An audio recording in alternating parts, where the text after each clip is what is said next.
Assalamualaikum warahmatullahi wabarakatuh. Nama saya Ana Fitriana dari jurusan Ekonomi Syariah D semester 6 dengan NIM 171410127. Di sini saya akan menjawab pertanyaan soal UAS Manajemen Perbankan.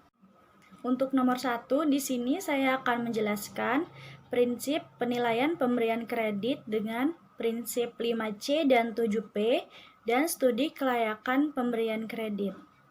Untuk prinsip yang pertama yaitu 5C. C yang pertama yaitu karakter. Prinsip ini dapat dilihat dari kepribadian nasabah, di mana untuk mengetahui karakter nasabah ini bisa dilakukan dengan cara wawancara, yaitu biasanya mewawancarai latar belakang nasabah, kepribadian nasabah, dan pola hidup nasabah tersebut. C yang kedua yaitu capacity. Prinsip ini dapat dilihat dari kemampuan nasabah dalam menjalankan perusahaan yang dimilikinya untuk mengetahui apakah nasabah tersebut sanggup atau tidak untuk membayar kreditnya. Untuk C yang ketiga yaitu kapital. Prinsip ini dapat dilihat dari seberapa besar atau seberapa banyak aset yang dimiliki oleh nasabah yang ingin meminjam atau kredit tersebut, sehingga bank dapat mengetahui atau dapat mempertimbangkan berapa besar uang yang akan dipinjamkan kepada nasabah tersebut. C yang keempat yaitu kolateral. Prinsip ini dapat dilihat dari mampu atau tidaknya seorang nasabah untuk membayar kewajibannya atau kreditnya tersebut. Dan jika nasabah tersebut tidak mampu untuk membayar kredit, maka bank akan menarik aset yang telah dijadikan jaminan atas kreditnya tersebut. Untuk C yang terakhir yaitu condition. Prinsip ini dapat dilihat dari kondisi perekonomian daerah atau negara, karena bagi perusahaan kondisi perekonomian sangatlah penting, apalagi itu ekonomi mikro dan makro yang menyebabkan maju atau tidaknya perusahaan tersebut. Sedangkan bagi banknya sendiri pun mengalami permasalahan yang sama seperti perusahaan tersebut.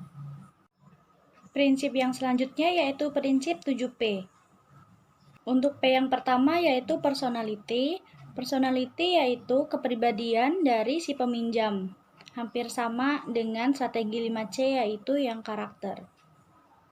P yang kedua yaitu party. Party artinya pembedaan golongan yang terkait dengan keuangan nasabah. Biasanya pembedaan golongan ini berdasarkan modal dan loyalitas. Dengan adanya pembedaan golongan ini, biasanya fasilitas kredit yang akan diberikan kepada nasabah itu berbeda. P yang selanjutnya yaitu purpose. Purpose artinya apa tujuan nasabah mengajukan kredit kepada bank tersebut. Pihak bank wajib mengetahui apa tujuan nasabah meminjam uang, baik untuk modal usaha ataupun investasi, itu pihak bank wajib mengetahui. P yang selanjutnya yaitu prospek. Prospek yaitu bagaimana prospek perusahaan si nasabah tersebut ke depannya, sehingga pihak bank mengetahui perkembangan perusahaan tersebut, dan yang terpenting pihak bank mengetahui sanggup atau tidaknya si nasabah tersebut untuk membayar kewajibannya kepada bank. P yang selanjutnya yaitu payment. Prinsip ini dilihat dari sumber pendapatan nasabah dan kelancaran usaha yang dikelola oleh nasabah.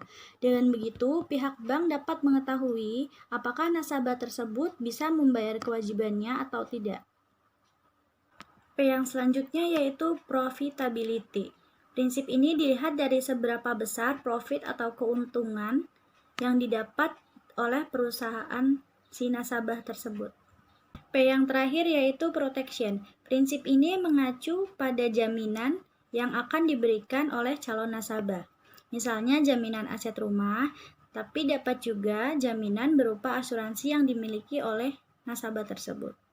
Sedangkan studi kelayakan kredit adalah cara untuk menganalisis kelayakan kredit suatu usaha, atau disebut juga penilaian kemampuan perusahaan terhadap kemampuan atau kesediaan si peminjam untuk membayar kewajibannya. Pada soal nomor 2 diketahui Halisa ingin menerbitkan deposito berjangka dengan waktu 3 bulan pada Bank YZ dengan nominal 300 juta, bunga yang diberikan bank sebesar 10% dan dikenakan pajak 15%. Yang ditanyakan yaitu berapa jumlah bunga yang dibayar bank pada setiap bulannya, dan hitunglah pula jumlah bunga yang diterima oleh Holisa selama jangka waktu 3 bulan. Yang pertama yaitu menghitung bunga yang dibayarkan bank setiap bulan kepada Holisa. Untuk menghitung bunga yaitu dengan cara 10% dikali 300 juta dikali 1 dibagi 12, hasilnya 2.500.000. Untuk menghitung pajak 15% yaitu 15% dikali 2.500.000, hasilnya 375.000. Bunga bersih tiap bulan yaitu 2.500.000 dikurangi 375.000, hasilnya 2.125.000. Jadi, bunga yang dibayarkan bank setiap bulannya yaitu sebesar 2.125.000. Yang kedua yaitu menghitung bunga yang diterima Holisa selama jangka waktu 3 bulan. Untuk menghitung bunga dengan cara 10% dikali 300 juta dikali 3 dan dibagi 12. Hasilnya 7.500.000. Untuk menghitung pajak yaitu 15% dikali 7.500.000, hasilnya 1.125.000. Bunga bersihnya yaitu 7.500.000 dikurangi 1.125.000, hasilnya 6.375.000. Jadi bunga bersih yang diterima Holisa selama jangka waktu 3 bulan adalah sebesar 6.375.000.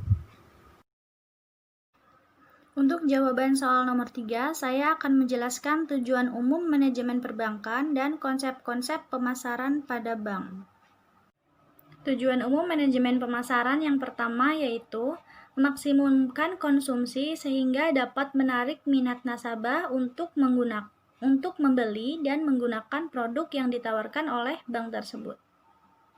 Yang kedua yaitu memaksimumkan kepuasan konsumen melalui berbagai pelayanan yang diinginkan oleh nasabah. Yang ketiga yaitu memaksimumkan pilihan dari ragam produk yang disediakan oleh bank. Dan tujuan yang terakhir yaitu memaksimumkan mutu hidup dengan memberikan kemudahan kepada nasabah. Yang selanjutnya yaitu saya akan menjelaskan konsep-konsep pemasaran bank. Yang pertama yaitu ada konsep produksi. Konsep ini berkaitan dengan barang atau jasa yang dihasilkan oleh perusahaan. Konsep yang kedua yaitu konsep produk. Mempercayai bahwa kualitas barang atau jasa yang dihasilkan oleh perusahaan tersebut haruslah bagus untuk menarik minat konsumen. Yang ketiga yaitu konsep penjualan. Dalam konsep ini, perusahaan harus memikirkan usaha penjualan untuk mempengaruhi konsumen membeli produknya. Konsep yang keempat yaitu konsep pemasaran.